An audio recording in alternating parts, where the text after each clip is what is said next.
Hey, how's it going?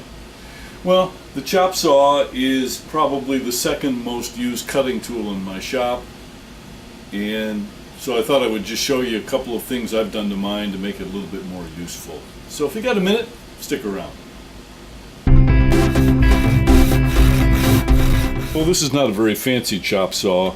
It's old and very plain. It doesn't do a lot of fancy things, but it serves me well. And once I get it set up to make straight cuts, then it performs very admirably. Probably the most important thing to remember on these saws is the saw doesn't do the cutting, the blade does.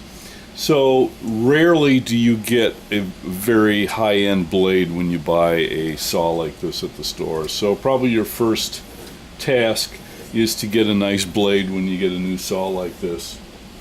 This happens to be one of those red Diablo blades. I think it's 80 teeth. Pretty fine. I don't use this saw for a lot of harsh framing lumber. So I want to make pretty nice cuts. I'm doing face frames and trim and things like that.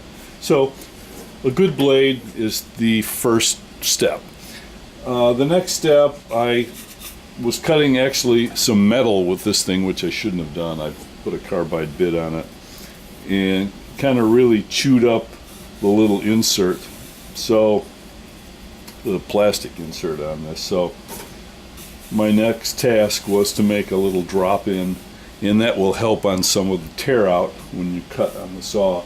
Also, if you have the room for it, having a piece on the back when you're cutting, it will help keep tear out from happening on the back as well. So a nice little insert here that's exactly the width of the blade, and a little waste piece on the back will give you cuts that don't have a lot of ripping and tearing on the end of the cut. So that'll help. Now this saw is able to lay over sideways and do angle cuts this way, and it of course, like most of these chop saws, will swivel and pivot in this direction. But to be honest with you, once I get it set up, I really don't like to lay the saw over at that angle, because it is annoying to try and get it set perfectly straight to make good 90-degree cuts, and so I don't like to mess with that. But one thing you don't want the saw is you don't want it wiggling back and forth. So I don't know if you can see this joint right here. These two pieces of metal on this saw, they rub, and this is like a bearing surface here, and there's a big bolt that goes through there. So once you want to make sure this assembly is tight and that there's not a lot of wobble, because it will change the angle of your cut. So make sure you know, a little drop of oil in there or whatever, but on my chop saw here, this bolt has got to be tight, but not so tight that you can't move the saw to where it's frozen in space. Next, of course, we want to make sure that the saw does give us accurate cross cuts. So you're going to take your known straight edge that you know and love, and you're going to make sure that that blade is true in this direction and also in this direction. And when you're checking it vertically like this, don't intersect the little carbide tooth on the blade, because they stick out. So you want to check against the metal of the blade itself. Now this saw is old enough that it doesn't have a lot of fancy features on it, and the way to adjust the accuracy of this cut is by moving the fence in the back. Now that has some consequences. For this old saw, when I got this fence trued up with the cut line of the saw, the fence was not exactly aligned with the casting on the body of the saw itself, on the base. But oh well, can't do anything about that.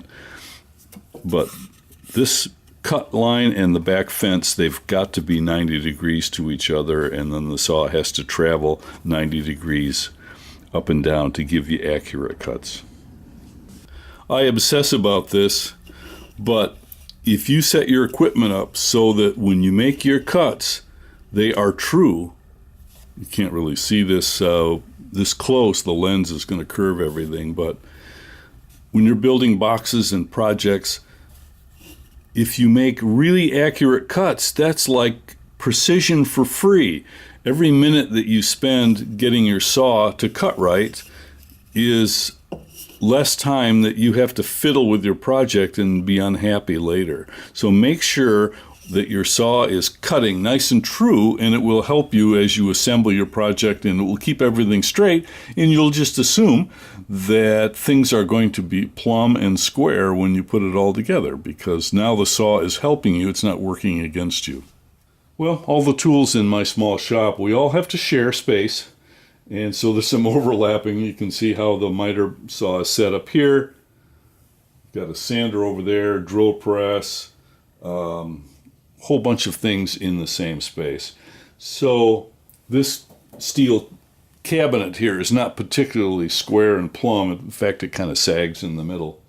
So I've had to do some shimming to get everything straight.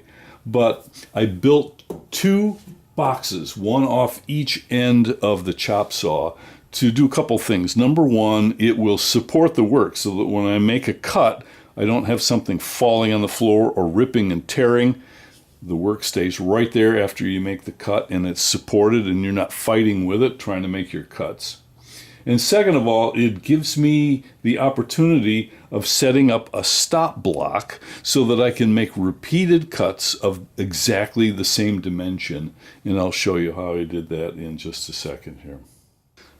Probably goes without saying, but you want to make sure that these little countertops here are the same height as your chop saw, and that the back is even with the fence on the back of your saw, and that of course this is a good 90-degree angle, a nice true angle here. I built these out of some Baltic birch that I had, and I gave it a few shots of lacquer just to create a little smoother finish, and also be able to mount a tape ruler. I got this from Craig, I think. It comes in a roll. I can show you that here, like this. And it goes 0 and up to the left, or 0 up and to the right, however you want to measure. And so the first real number I've got here is 10 inches, and it runs down to a little over 38 inches on the other end. But what that allows me to do is not only I made my cut and I got this set up, I made a little clamping block and with a little wooden pointer. And that way, if I know I'm making multiple cuts of 15 inches, I can set this up and just simply clamp it in place. And that does a couple things. Obviously, I can make repeated cuts now with that dimension, and I don't have to worry about a ruler or how thick my pencil line is or anything like that. The other thing is, sometimes when you're making a fine cut on the chop saw, it vibrates on this saw, and it wants to make the wood walk a little bit. So of course you can clamp your work down. I don't always take the time to do that, but having a stop block here gives you something to kind of push against a little bit, forcing the wood nice and tight against the fence in your stop block, and making repeated cuts. So this allows me to measure out, 16, 18, 19 inches, whatever, and get set up for my repeated cuts.